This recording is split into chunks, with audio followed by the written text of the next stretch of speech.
السلام عليكم ورحمة الله. ازيكم عاملين ايه؟ النهاردة ان شاء الله هنعمل مع بعض وصفتين لكن تحفة جدا. هنعمل المكرونة بطريقة جديدة، يعني هتكون اول مرة تعمل المكرونة بالطريقة دي او بالصوص ده، بس هيعجبكم جدا. وكمان الفراخ هنعملها بتتبيلة مميزة. يلا بينا نبدأ وصفتنا النهاردة ونقول بسم الله الرحمن الرحيم. وهنبدأ وصفتنا بتتبيلة الفراخ. هيكون معايا التتبيلة عبارة عن 2 معلقة كبيرة من الصويا صوص، ومعلقة كبيرة من الوسترشاير صوص، 2 معلقة كبيرة من العسل الأبيض، ومعلقة صغيرة توم مفروم. هنحط كمان معلقة كبيرة من صلصة الباربيكيو، ومعلقة كبيرة من الخل البلسمك. هنحط البهارات بس فلفل اسود، مش هنحط ملح. ليه؟ علشان كل الصوصات دي هيكون فيها نسبة ملوحة ونسبة مزازة كمان. هنجيب بقى صدور الدجاج وهنحطها في بايركس، وهنحط عليها الصوص وهنقلبها، نغلف الفراخ بالصوص ده كويس جدا علشان الصوص ده اللي هيديني الطعم واللون. هنجيب ووك وهنحط معلقة كبيرة من الزبدة ومعلقة زيت. وطبعا الفراخ اللي تبلناها هنسيبها في التلاجة حوالي ساعة أو نص ساعة لغاية ما نكون بقية المكونات، أو لغاية ما نيجي نستخدم الوصفة أو نعملها. هحط بقى صدور الدجاج وهقلبها على الجنبين، يعني أنا عايزاها تاخد لون من على الجنبين، علشان دي هي التسوية الوحيدة للفراخ، مش هنسويها تاني. هطلع بقى الفراخ بعد ما أخدت لون كده وغطيت عليها حوالي ربع ساعة على نار هادية علشان تستوى، لان هي اوريدي اخدت اللون. هسيبها بقى تستوى على نار هاديه. ويلا بينا بقى دلوقتي نعمل المكرونه.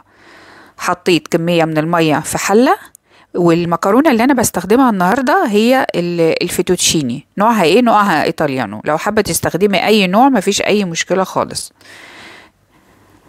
هقلبها بقى وهسيبها تستوى، يعني هديها نص سلقة بس، والنص التاني هتاخده تستوى في الصوص بتاعها. هجيب بقى حلة عشان اعمل صوص المكرونة. هحط معلقة كبيرة من الزبدة ومعلقتين زيت، وهحط كمان نص معلقة كبيرة من الثوم المفروم، وهقلبها لغاية ما تاخد اللون الذهبي الخفيف. بعد كده هنزل بمج شوربة، دول تقريبا حوالي كوبايتين من الشوربة. وهاخد كمان عصير نص ربع فنجان قهوة ليمون، يعني تقريبا هيكون حوالي ليمونة ونص. هناخد العصير بتاعها وهنحطها، وهنسيب بقى المكونات دي تتسبك. هغطي عليها وهسيبها تتسبك، يعني بمعنى أصح هسيب الصوص يتركز ويقل معايا لغاية ما يبقى بالشكل ده، لأن أنا بعمل صوص، مش مجرد إن أنا هحط المكرونة في شوربة، أنا هحطها في صوص. أنا حاطة الشوربة دي علشان أعمل صوص.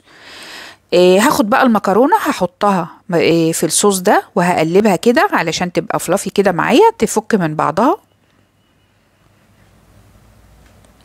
بالشكل ده. وبعد كده هحط عليها رشة بقدونس. هسيبها حوالي 5 دقايق كده على النار. عامة انا مش هسيبها تستوى سوا كامل، احنا خدنا نص سلقة في المية، وكملت هنا حوالي كمان يعني 25% من سواها. وهسيب بقى 25% التانيين، يعني هسيب المكرونة كده فيها عضة شوية، طبعا بيكون طعمها احلى كتير. لكن اللي انت لو حابة تسويها سوا كامل مفيش مشكلة. هجيب بقى دلوقتي ووك او تجيبي سيرفيس وتحطي فيها المكرونة الأول بالشكل ده،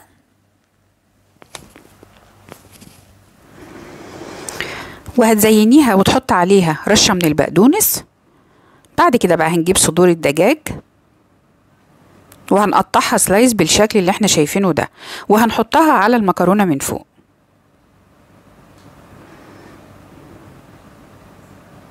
بالشكل ده.